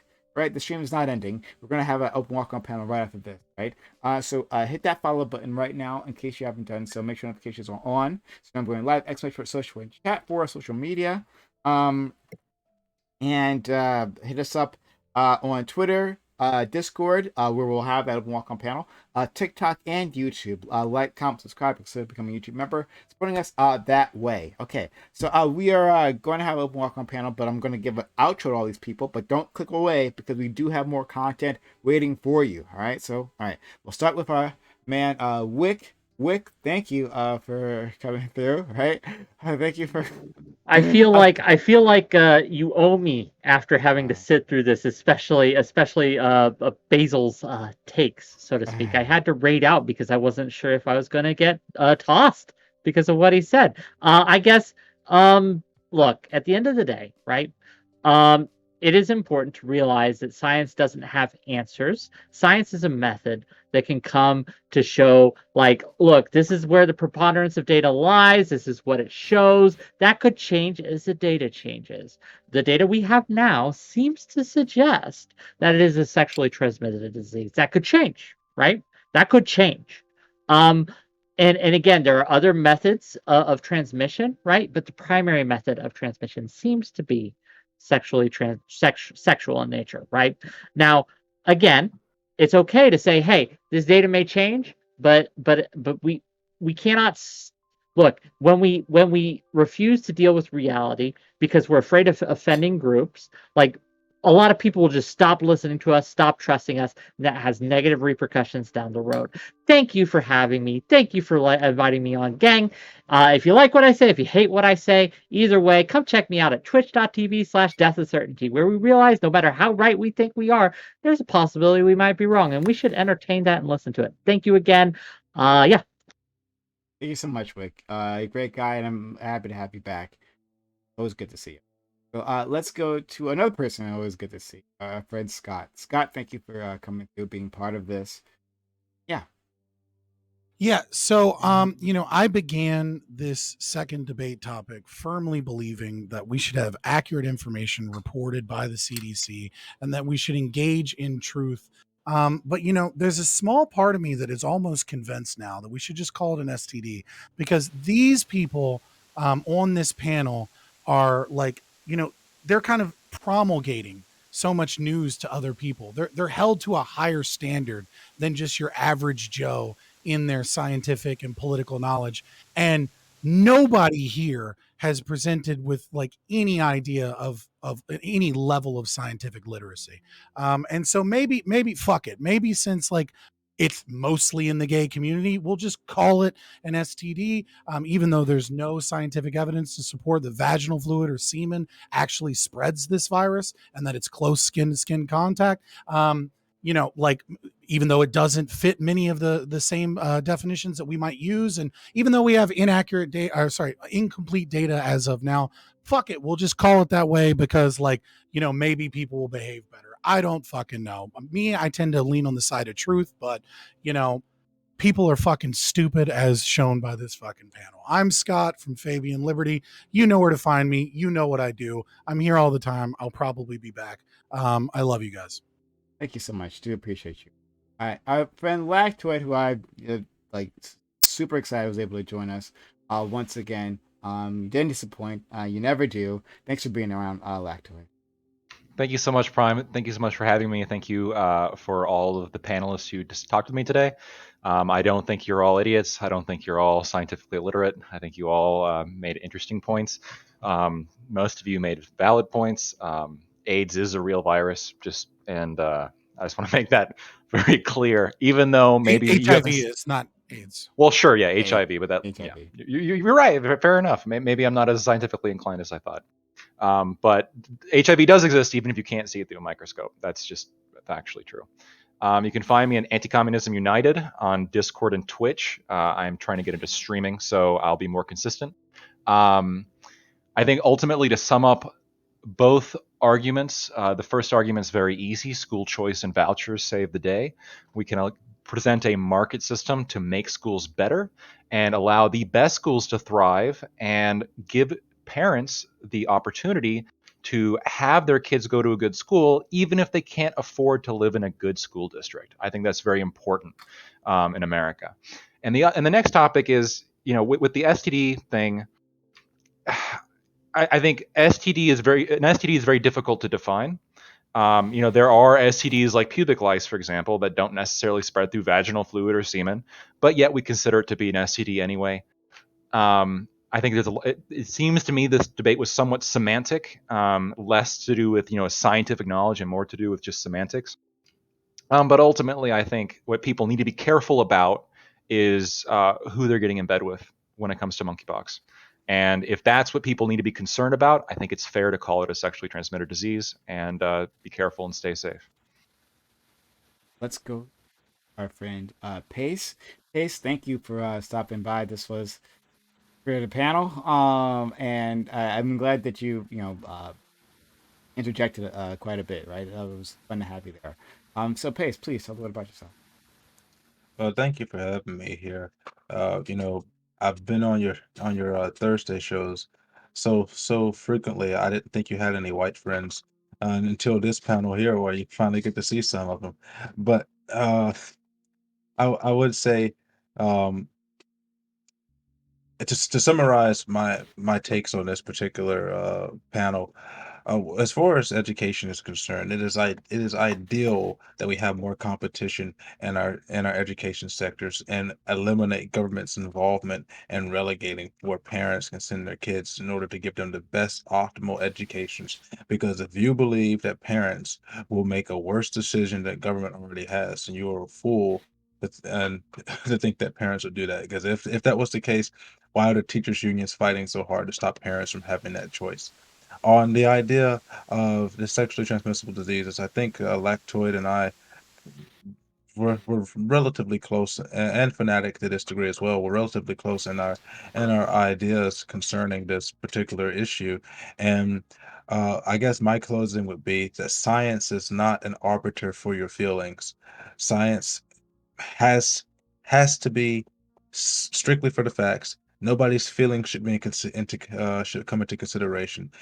If it's going to be more harmful to one particular community, they need to be made aware of that as quickly as possible. And as the science and the data evolves, then you start to spread it out more relevantly as it begins to evolve. But at present, from what we see right now, that's not the case with this particular virus.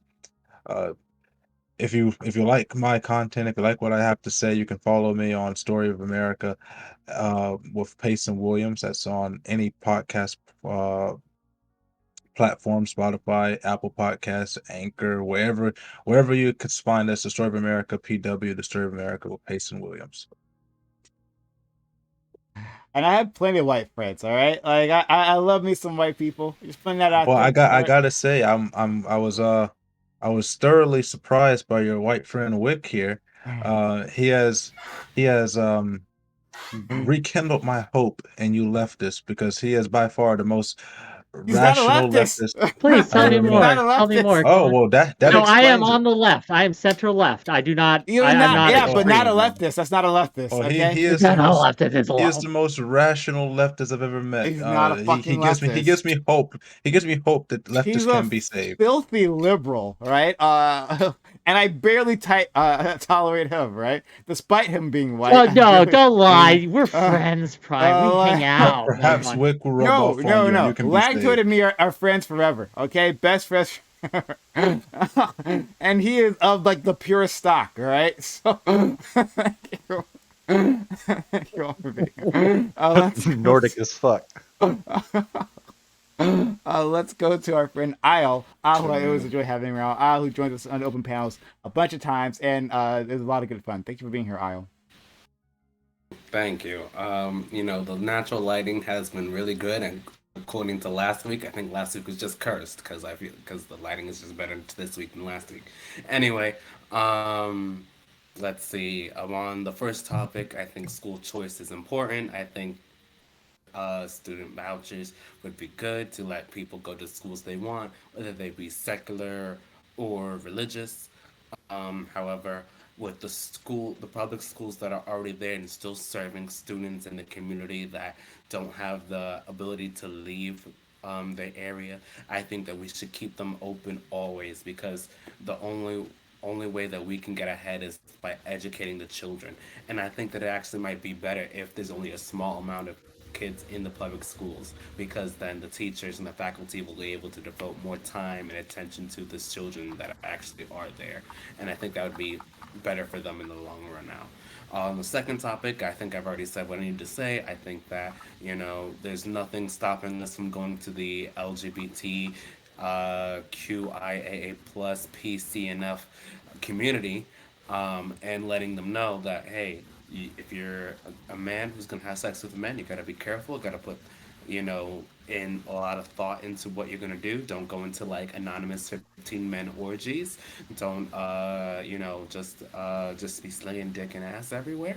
You just have to have responsible, safe sex, like any normal person would be expected to have in a normal situation.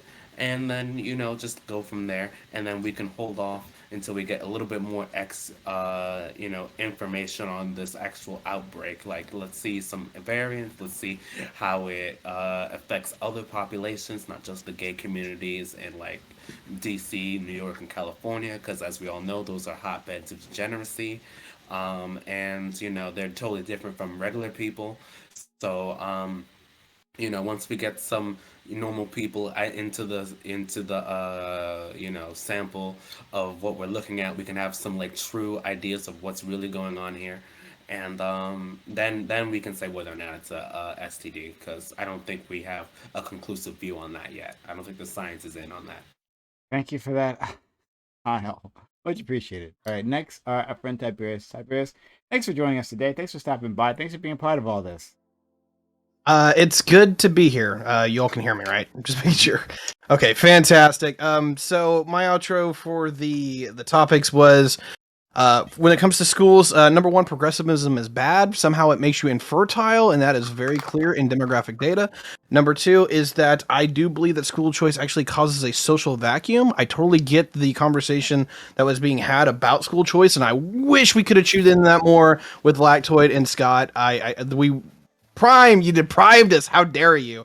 You deprived yourselves talking about guilds and shit. I mean, hey, in all fairness, you're correct in that. When it comes to monkeypox, guys, when I feel like I'm an expert, I speak and I will be involved. When I feel like that I am not equipped to talk, I tend to shut up and ask questions, and you can definitely see that in topic 2.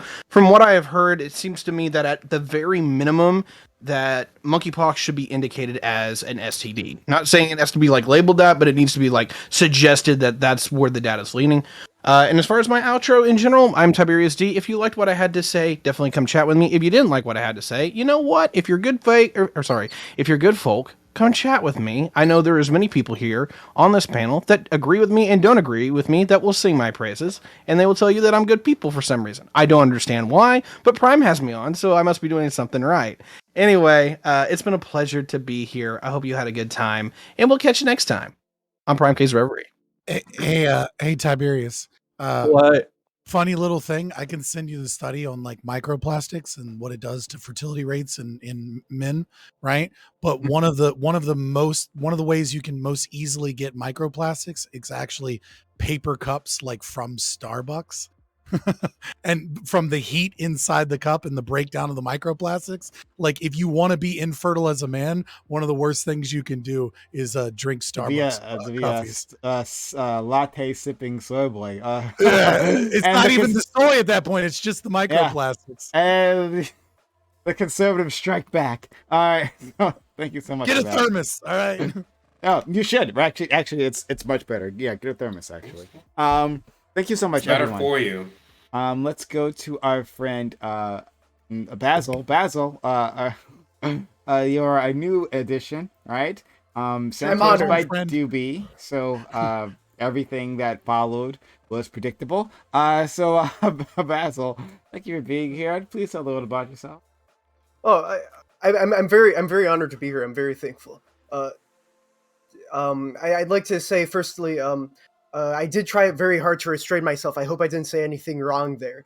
And then I'd also like to say, before I come to my conclusion points with both things, Lactoid, you look like a budget, more plates, more dates, and also Fnatic. I didn't like you initially, but after you expressed your the energies of your tribal ancestors, I very much appreciated that. And so I'd like to say, with the in reverse order, I'd like to say I wish people listened to Primes. I thought Primes made a brilliant point, and it's caused me to evaluate my position. I'm switching again. I actually think monkeypox should be considered an STD, and I think we should actually, for the sake of the results of stigmatization, we should change it to be called the gay disease. And then on the second topic, or the first topic, really, I'd like to say many of these people came up with the valuation of, we must pity these children who are not properly taught or engaged with their parents. I think the child is the reflection of the father. I don't think you have a means of separating them. They are the genetic offspring of them. And so them failing because of their parents, I don't believe in this Rosewian Lockean blank slate theory. I believe that it is very clear that if the child fails because of his parents, he was bound to fail to begin with as a consequence of poor genes. Thank you. Okay, thank you. Al. So last and best, my man, Mr. Fanatic. You can say last and longest. It's accurate. I will Listen, never it's fucking really say that. crazy. It's really crazy to me that like people can try to say that they're like the most base scientific person while they're being completely anti-scientific, and you can even hear it in some of their insane outros. But let's just go ahead and address a few things really quickly on my outro. For one idiot made the statement that they don't really like the idea of labeling it an STD because there was no scientific evidence to say that seminal or vaginal fluid are essential for the spreading of it, which of course, like, that's not how we label STDs. Any person who's actually scientific actually recognizes that sharing contaminated food, borrowing unclean towels, kissing people, all of those things can spread STDs. That's how you can get STIs. So it doesn't need to be found in vaginal fluid or seminal fluid. But guess what? There do seem to be studies that say that this virus is found in those things, right? Now, they're not sure if that's the mode of spread thus far, but the DNA is actually found inside of the vaginal and seminal fluid, number one. Then you also have the director of Johns Hopkins Hospital who's making a statement. It clearly is spreading as an STI at this point. See, when we label things as sexually transmitted disease or sexually transmitted infections, typically we're talking about how they are primarily spread. That's the definitions that we use to talk about STIs. And this thing is primarily spreading through sexual contact and sexual activity. So that's why we should probably feel comfortable labeling it this. The World Health Organization just last week said that 99% of all of the monkeypox cases beyond Africa were found in men. And of those, 98% involved men who had sex with men. So when we want to start saying that, like, yo, this seems like this is what it is, and that's how we should label it, I feel like that's an accurate thing. Now, if you want to be anti-scientific in order to protect other people's feelings, you can do that, right? They suspect that the way this thing spread was because there were outbreaks, not just in the United States, but also in Europe, and that both of those things, they said, that happened from sex that occurred from 2 raves in Belgium and Spain. Similarly, we had pride parades happening in the United States, and it seems like those might actually be some of the causes because there was some debauchery happening at these parades, and that's what was leading it to happening. I'm going to link you guys a study. I need to open up PrimeCayes stream that actually demonstrates that this thing is found in the seminal fluid, and unlike when our idiot friend here, Fabian, decided to link a study earlier that hadn't came out yet, that didn't have an actual functioning abstract. This one actually is a study that is published that you guys can look at for yourselves, and you can see what I'm talking about, okay?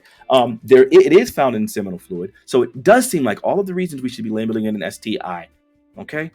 You can follow me at twitch.tv/MrFanatic. I'll probably do a short 5-minute video on the monkeypox where it'll have all of the information really bite-sized and like put in there so you can go ahead and educate yourselves. And then maybe you guys can recommend it to some of the people in this panel so they can educate themselves too and become more scientifically sound. I love how we all just get along, right? And the love that we share for each other.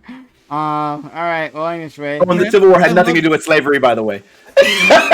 Idiot.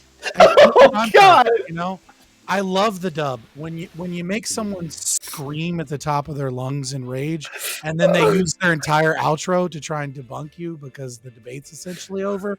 You know, you won. I don't even Gang, it was my birthday yesterday, so wish me a happy birthday. I'm so Happy happy birthday, but don't put your I'm birthday coming on out the there, open dog. panel, right, Okay. to play with you guys. So if you want to wish me a happy birthday and tell me how great I am, you may. That's all. I will. All right. Don't put your actual birthday out there, man. Happy So- belated, happy belated, Wick. Yeah, seriously. But happy birthday, Happy nevertheless. belated. I gotta if eat. we- I will be back Yeah. for the open, but I gotta Happy eat. I'm gonna birthday. take a small So- break. Maybe give me like an hour, and I'll be back. Absolutely. Maybe 30. So before you head out, remember everyone, we are coming out to the open walk on panel right after this, right? We do have more content for you, no need to click away, right? Anyone here, almost anyone here can join us for the open walk on panel. But if not, that's okay. Thanks for lending your time, your energy, your knowledge, and your passion, and your batshit with my audience. I know they appreciate it just as much as I do. Have a good one. Bye.